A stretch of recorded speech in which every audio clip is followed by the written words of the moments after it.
Hi friend, स्वागत है आपका फिर से नई वीडियो में। और ये है हमारा वर्ना फ्लोडिक का बोर्ड, जैसा कि आप देख रहे हैं। और मैं इसे पलट के भी दिखा देता हूँ आपको। तो पलट के देखने पर ये बोर्ड हमारा कुछ इस तरीके से दिखाई देता है। और आज हम इसके ऊपर बात करने वाले हैं इंजेक्टर सर्किट के। तो जो इसका इंजेक्टर सर्किट है, इसके अंदर फॉल्ट है इंजेक्टर का। तो जब हम इंजेक्टर के ऊपर बात करेंगे तो इंजेक्टर सर्किट में हमारा कौन सा फॉल्ट आया है, और एक नंबर इंजेक्टर का इसमें अंदर फॉल्ट है। तो फॉल्ट हमें इंजेक्टर का किस तरीके से चेक करना चाहिए और किस तरीके का होता है और कैसे चेक करते हैं, ये आज पूर्ण रूप से आपको बताएंगे कि किस तरीके से इंजेक्टर आज हम इसके अंदर रिपेयर करेंगे और कैसे फ़ॉल्ट को पहचानेंगे और कैसे फ़ॉल्ट को पकड़ेंगे।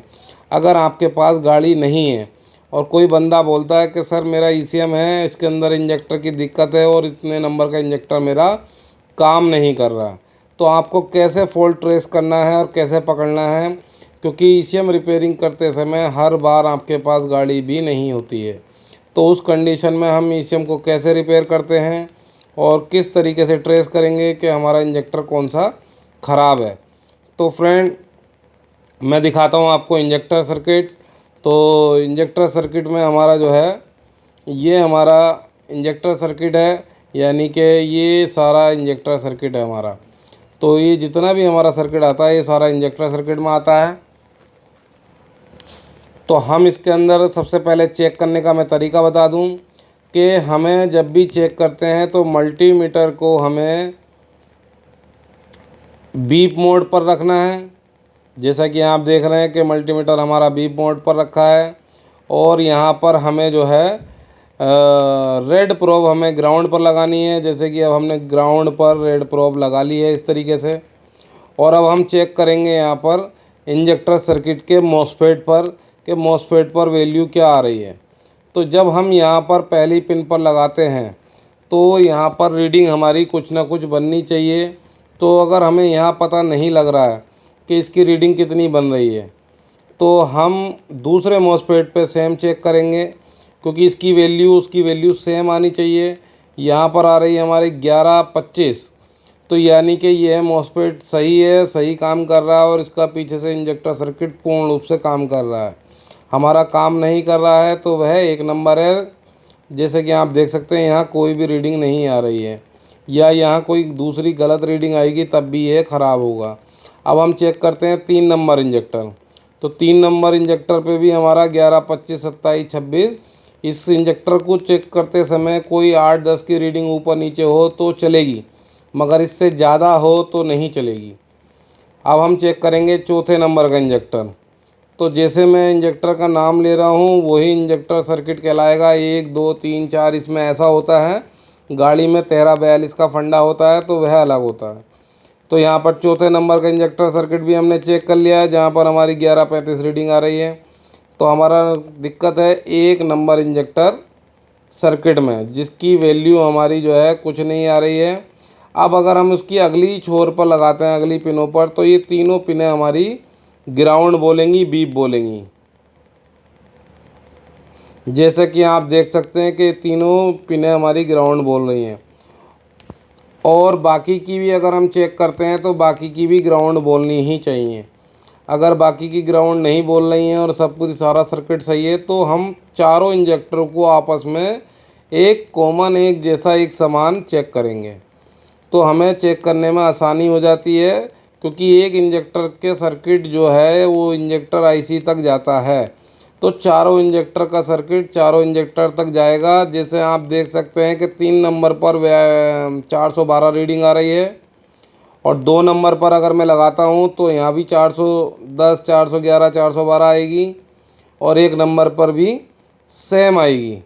तो यहाँ पर ये है, इधर का पीछे का ये आउटपुट हिस्सा है, इसका आउटपुट छोर है, तो यहाँ पर इसकी रीडिंग नहीं आ रही है। तो हम चेक करेंगे इसके आगे को, आगे का सर्किट। तो आगे का सर्किट हम कैसे चेक करते हैं, तो यहाँ से हम देखेंगे, ट्रेस करेंगे आगे का सर्किट। तो यहाँ हमारी कहाँ पर रीडिंग आ रही है, तो यहाँ पर इसकी वैल्यू 0 है।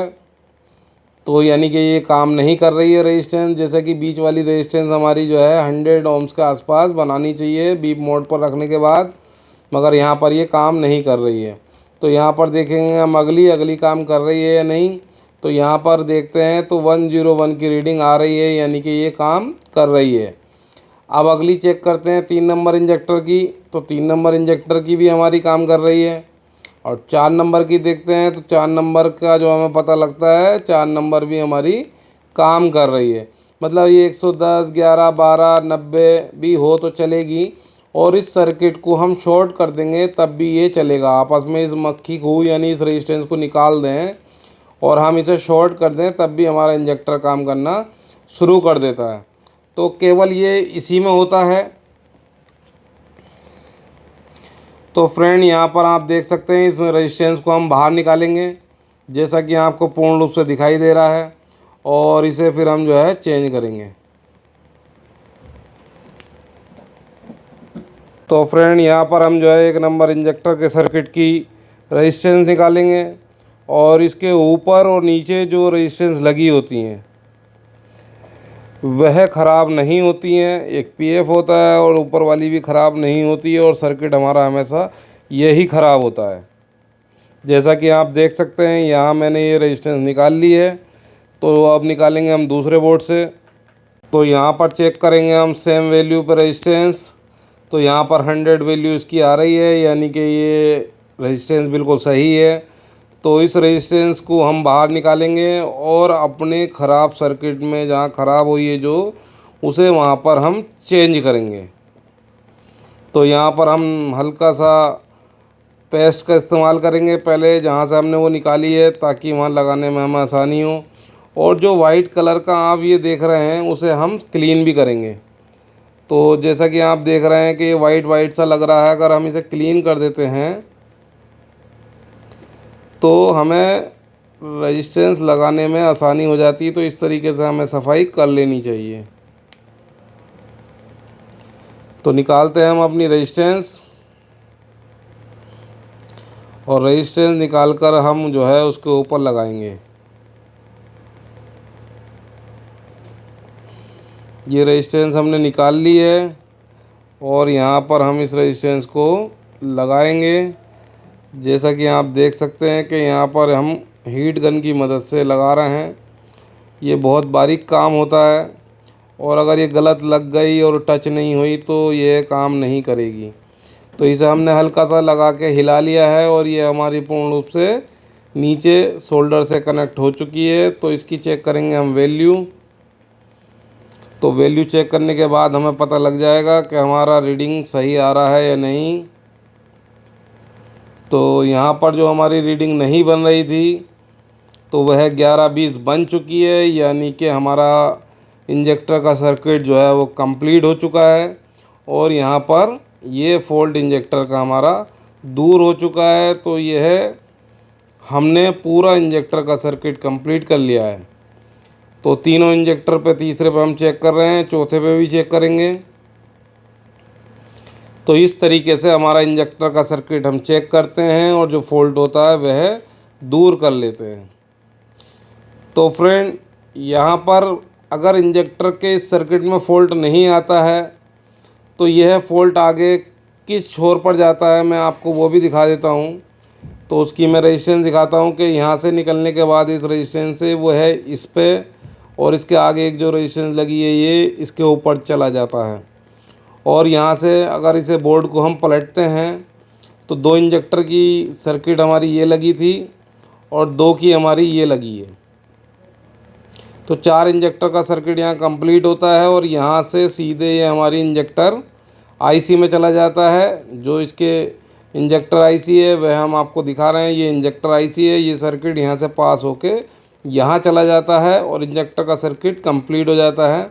अगर ये चारों रेजिस्टेंस, ये और मॉसफेट के सामने वाली रेजिस्टेंस और मॉसफेट अगर ख़राब नहीं हैं तो हमारा इंजेक्टर आईसी ख़राब है। फिर हम उस कंडीशन में इंजेक्टर आईसी को चेंज करेंगे। और मैं आपको चेक करा दूं चारों इंजेक्टर फिर से, कि हमारा जो चारों इंजेक्टर हैं क्या वह कंप्लीट रूप से काम कर रहे हैं। तो ये देखिए फ्रेंड, आपका इंजेक्टर 11-14 पूर्ण रूप से काम कर रहा है, पहला इंजेक्टर। अब दूसरा इंजेक्टर चेक करते हैं, यानी कि ये भी पूर्ण रूप से काम कर रहा है। अब हम तीसरा चेक करेंगे, तो तीसरा भी हमारा पूर्ण रूप से काम कर रहा है। अब हम चौथा चेक करेंगे। तो फ्रेंड यहाँ पर एक इंजेक्टर का जब फॉल्ट आता है तो ये सर्किट हमारा ये है और ये कंप्लीट हो चुका है। अब हम नेक्स्ट बात करेंगे जब बैंक 1 और बैंक 2 का फॉल्ट आता है, जब गाड़ी स्टार्ट होके बंद होती है तो वह कहाँ से आता है, तो ये नेक्स्ट वीडियो में बताएंगे। ये सेशन हमारा इंजेक्टर 1, 2, 3, 4 का कोई भी फॉल्ट आए तो यह सेक्शन हमारा इन्हीं सेक्शन से यहाँ से कंप्लीट होता है, जो हमने आपको दिखाया और चेक करने का तरीका बताया। और रेड प्रोब हमेशा ग्राउंड पर रख के चेक करनी है, तभी आपको पता लगेगा सही रीडिंग का। अगर आप ब्लैक प्रोब रख के चेक करते हैं तो कोई भी रीडिंग आपको देखने को नहीं मिलेगी और कोई भी रीडिंग ज्ञात नहीं होगी, तो आपको आइडिया नहीं हो पाएगा। तो फ्रेंड, ये वर्क होता है यहीं पर डन। हाय फ्रेंड, तो सीखा आपने किस तरीके से हमने इंजेक्टर का सर्किट पूरी तरीके से कंप्लीट चेक किया है और यहाँ पर आपका पूर्ण रूप से आपका इंजेक्टर का काम हो चुका है। अगर हम बात करें बैंक 1, बैंक 2, तो ये सारा प्रोसेस हमारा हर ईसीएम के हर फॉल्ट का एक एक प्रारूप हमने अपने कोर्स में बिल्कुल स्टेप टू स्टेप कंप्लीट किया है और आपको समझ भी आ गया होगा कि किस तरीके से हम प्रैक्टिकल करके आपको दिखा रहे हैं, कितनी बारीकी से आपको ये सारी चीजें हमने क्लियर रूप से दिखाई हैं और इसी तरीके से हम पूरा का पूरा कोर्स आपको कंप्लीट कराते हैं। अगर आप इस कोर्स को खरीदना चाहते हैं तो तुरंत एनरोल करिए और ले लीजिए इस कोर्स को, क्योंकि मौका हाथ से छूटने ना पाए। समय निकलने के बाद इसका कोर्स का जो प्राइस है वो इंक्रीज हो जाएगा और फिर आप जो है इस बात को बाद में सोचते रह जाएंगे और जो समय है उस समय के हिसाब से आप इस कोर्स को तुरंत एनरोल करें। डिस्क्रिप्शन में नीचे लिंक है और तुरंत एनरोल करके 12,050 रुपए करके अपना अकाउंट बनाकर एक्सेस ले सकते हैं और मात्र सीमित समय तक इसका ऑफर। हमारे इस कोर्स को आपके अंदर जो कंप्लीट है sensor, wiring, ECM, software, hardware, read and right, cloning, programming, ये सारा का सारा कुछ एक गाड़ी का जो फर्स्ट स्टेप आपका फ्यूज से शुरू होता है और गाड़ी रन होके स्टार्ट होने तक टोटल की टोटल प्रक्रिया ईसीएम से रिलेटेड हर चीज आपको बहुत आसानी से आपको समझाई गई है और बहुत आसानी से आपको दिया गया है। तो फ्रेंड, तुरंत एनरोल करें, तुरंत परचेस करें, फिर मौका हाथ से छूट गया तो इसमें फिर मैं और आप कुछ नहीं कर सकते। Thank you, bye bye.